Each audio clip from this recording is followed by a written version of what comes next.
It is just past midnight, July 14th, 1881. A man steps into a pitch-black bedroom in Fort Sumner, New Mexico. He is holding a knife in one hand and a revolver in the other, and he does not know that a lawman is already sitting in the dark, waiting. The man in the doorway senses someone. He whispers in Spanish, "¿Quién es? ¿Quién es?" "Who is it?" Two shots answer him. One tears through his chest, just above the heart. And the most wanted outlaw in the American West is dead at 21. Case closed. Except, 67 years later, an old man in Texas would raise his hand and say calmly, in front of reporters, "That wasn't me." Welcome to the dark record. Today, a killing that everybody agrees happened, and a body that somehow nobody could quite prove. This is the story of Billy the Kid, how he died, why the paperwork of his death fell apart almost immediately, and how those cracks grew, for the better part of a century, into one of the strangest identity claims in American history. We are going to separate what the record proves from what the legend needs to be true. Stay to the end, and you will understand exactly why this death, out of all of them, produced a believable ghost. He was not born Billy the Kid. He was born Henry McCarty, most likely in New York City, in 1859. By his late teens, he was in the New Mexico Territory, and he had picked up a new name that sounded like a signature on a wanted poster: William H. Bonney. What made him famous was a war. In 1878, Lincoln County exploded into a feud between rival merchants and cattlemen, a fight over money, land, and who got to sell the beef. Bonney rode with a faction called the Regulators. Men were ambushed. A sheriff named William Brady was shot dead in the street, and Bonney was charged with the killing. By the time the smoke cleared, this skinny kid with the crooked grin had become the frontier's original viral sensation, a man who would die young and only grow more famous every decade afterward, the James Dean of the Wild West. By the spring of 1881, the law had finally won. Billy was convicted of murder and sentenced to hang.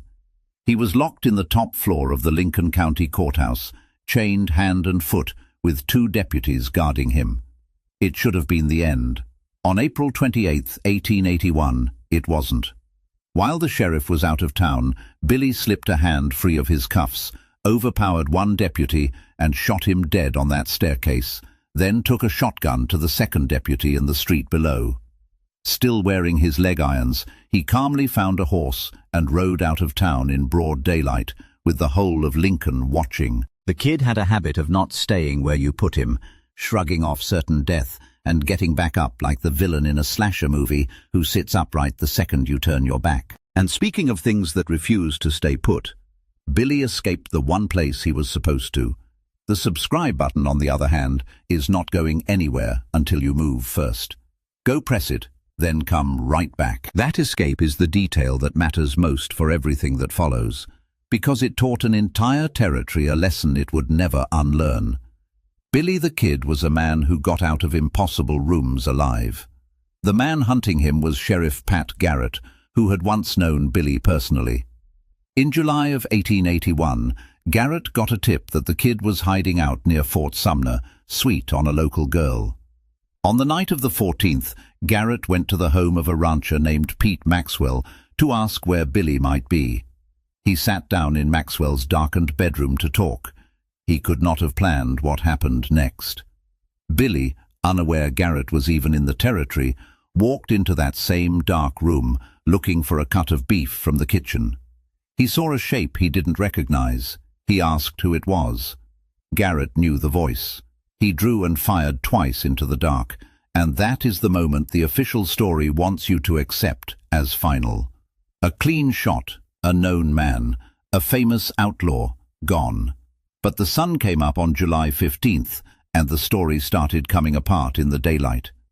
Here is where a normal killing turns into a mystery. By law, a violent death needed an inquest, a coroner's jury to examine the body and certify who it was. On July 15th, that jury met, and then the paperwork started behaving very strangely. According to researchers who later dug through the county archives, There was not one inquest that morning, but effectively two, and the first verdict vanished almost as soon as it was written. When people went looking for the official record in the county books, it wasn't there. Decades later, a state official confirmed the report was not, and never had been, among the files. The single most important document, the one that said, "This body is Billy the Kid," could not be produced. The certificate of the West's most famous death pulled a disappearing act worthy of Houdini, which is a bad look for the one piece of paper the whole legend is supposed to rest on. Then came the burial, and it was fast. The body was placed in a quickly built coffin and put in the ground that same afternoon. For the most wanted man in the Southwest, you would expect the opposite.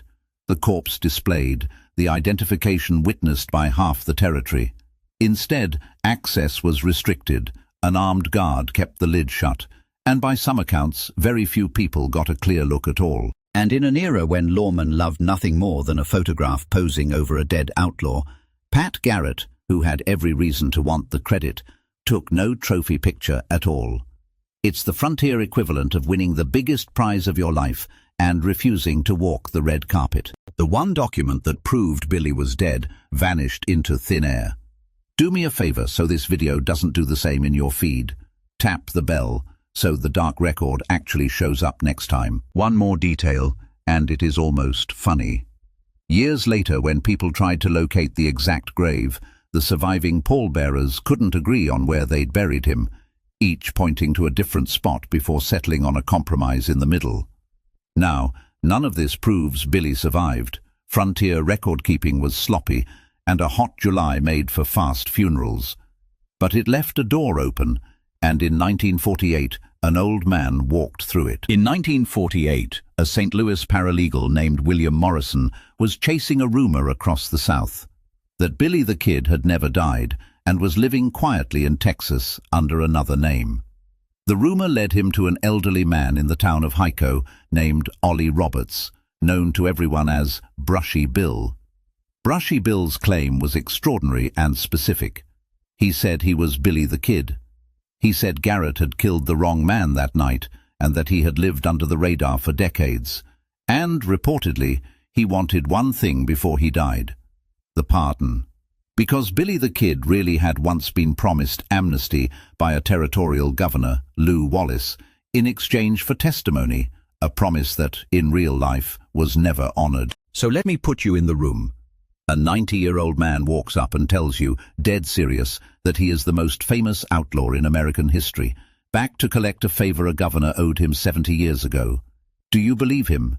Tell me in the comments. I read them. On November 29, 1950, Brushy Bill got his chance.